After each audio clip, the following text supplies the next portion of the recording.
Bugün sizi Azərbaycanda ilk dəfə olan yeni eşitmə mərkəzi konsepti ilə tanış etmək istəyirəm.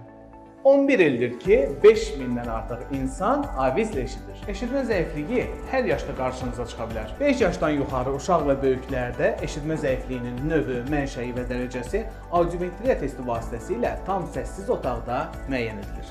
Dəqiq diaqnozdan sonra düzgün cihaz seçilir və ayarlanır. Əgər düzgün tənzimlənməzsə, səslər təbii və aydın eşidilməz. Cihazın qulaqda daha kip oturması, səs etkisi baş vermədən qulaq kanalına ötürülməsi üçün qulaq qəlbi istifadə edilir. Cihaz təyinatından sonra peşəkar həkim heyəti tərəfindən cihazın istifadəsi və baxımı haqqında ətraflı məlumat verilir. Aviz eşitmə mərkəzinin cihazları tərə, suya, nəmə qarşı dayanıqlıdır. Siz avizdən cihaz almaqla avizin müştərisi deyil, həm də ailə üzvü olursunuz. Bu deməkdir ki, qayğımız təmənnasızdır.